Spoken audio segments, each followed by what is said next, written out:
বন্ধুরা, আইছিলাম আগরতলাতে। আগরতলা থেকে যখন আমি জিরানিয়া যাওয়ার পথে হঠাৎ দেখলাম যে মায়ের পূজা হইতেছে এখানে। তারপর ওই যে দাদার গাড়ি দিয়ে আইছিলাম, এই দাদারে কইলাম যে দাদা আমারে নামায় দাও, এখানে আমি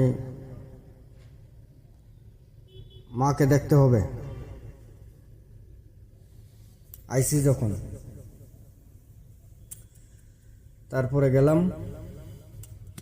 খুবই সুন্দর হয়েছে মায়ের প্যান্ডেল, মায়ের মূর্তি। তো একটু ঘুরলাম টুরলাম, তো খুব ভালো লাগছে। তো আমারও বেশি টাইম নাই, এই কারণে প্রোগ্রামটা দেখতে পারছি না। সন্ধ্যার সময় প্রোগ্রাম হইব,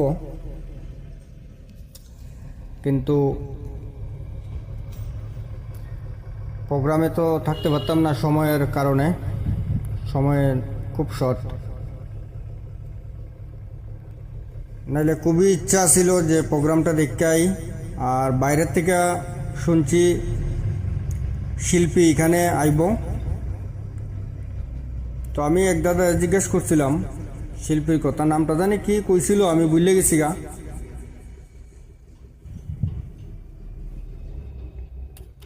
এর মধ্যে এখানে আবার ওই গাড়ির অ্যাডভার্টাইজও চলছে।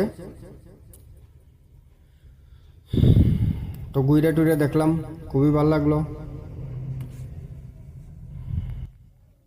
তো অবশ্যই বন্ধুরা, যদি ভিডিওটা ভালো লাগে লাইক কমেন্ট শেয়ার করে দিও। সাপোর্ট করলে সাপোর্ট পাইবা।